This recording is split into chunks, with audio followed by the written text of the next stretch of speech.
Andhra Pradesh assembly ఎన్నికలపై CM Jagan కీలక వ్యాఖ్యలు చేశారు. తెలంగాణలో వచ్చినట్లు ఏపీలో కూడా ఎన్నికల నోటిఫికేషన్ ముందుగానే వచ్చే అవకాశం ఉందని అన్నారు. ఈ నేపథ్యంలో ఎన్నికలకి పూర్తి సన్నద్ధంగా ఉండాలన్నారు. ఈ క్రమంలో అభ్యర్థుల్ని మార్చేస్తే ప్రజాభిప్రాయం మారుతుందా అని విపక్షాలు ప్రశ్నిస్తున్నాయి. గెలిచిన 151 చోట్ల అభ్యర్థుల మార్పు తప్పదా? అభ్యర్థుల మార్పు దింపుడు కళ్ళం ఆసేనా? జగన్ 30 ఏళ్ల సీఎం కలకి పవన్ గండికొట్టనున్నారా? వైసీపీ అధినేతకి పవన్ పక్కలో బల్లెంలా మారారా? Let's watch the story.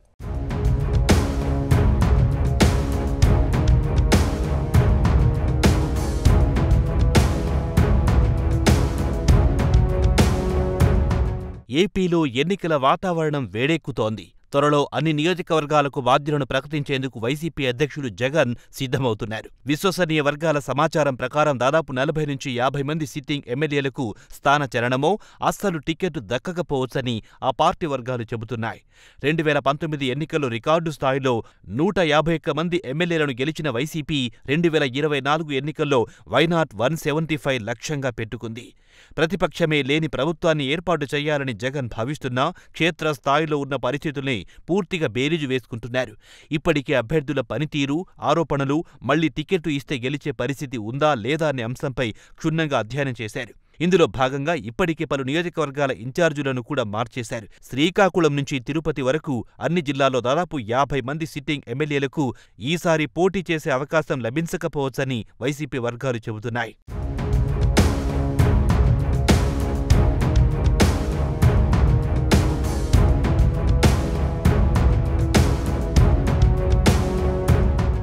గెలిచే అవకాశాలు లేని వారితో మోమాటానికి పోయి తెలంగాణ మాదిరిగా ప్రతికూల ఫలితాలు ఎదుర్కోవలసి వస్తుందనే ఆలోచన వైసీపీ అధినేతలో ఉంది. ఎమ్మెల్యే విషయంలోనే కాదు, ప్రస్తుతం క్యాబినెట్లో ఉన్న మంత్రులను వారి జిల్లా నుంచి పొరుగు జిల్లాలకు పోటీ చేయించే అవకాశాలున్నాయి. పీకే టీం నుంచి సేకరించిన సమాచారం ఆధారంగా ఏమాత్రం గెలిచే అవకాశం లేని అభ్యర్థులను పూర్తిగా పక్కన పెట్టాలని నిర్ణయించుకున్నారు. 2024 ఎన్నికల్లో మళ్లీ అధికారంలోకొస్తే వారి గౌరవానికి భంగం కలగకుండా అవకాశాలు, పదవులు కల్పిస్తామని బుజ్జగించనున్నారు.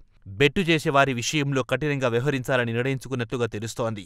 వచ్చే ఎన్నికల్లో ఎట్టి పరిస్థితుల్లో గెలిచి తీరాలని భావిస్తున్న వైసీపీ అందుకు అనుగుణంగా ప్రణాళికను అమలు చేసేందుకు సిద్ధమవుతోంది. పార్టీ ప్రయోజనాలే ముఖ్యమని పార్టీ వర్గాలు చెబుతున్నాయి. పలువురు మంత్రులు, మాజీ మంత్రులకు సైతం టికెట్టు రాకపోయినా ఆశ్చర్యపోవాల్సిన అవసరం లేదని విశ్లేషకులు చెబుతున్నారు.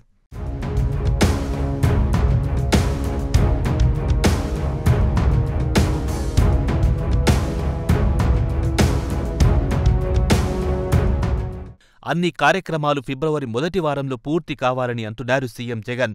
ఎన్నికలకు పూర్తి సన్నద్ధంగా ఉండాలని, మంత్రులు క్షేత్రస్థాయిలో మరింత సమర్థవంతంగా పనిచేయాలని దిశానిర్దేశం చేసినట్టుగా తెలుస్తోంది. ఈ క్రమంలో నియోజకవర్గాల ఇన్ఛార్జీలను మార్చడం చర్చనీయాంశమైంది. ఇంట గెలువలేని వాళ్లు రచ్చ ఎలా గెలుస్తారని ప్రతిపక్షాలు విమర్శిస్తున్నాయి. మరోవైపు జనసేన, టీడీపీ కూటమి రోజురోజుకు ప్రజల్లోకి చొచ్చుకెళ్తోంది. దీంతో జగన్లో ఓటమి భయం పట్టుకున్నట్లు రాజకీయ వర్గాలు అభిప్రాయపడుతున్నారు.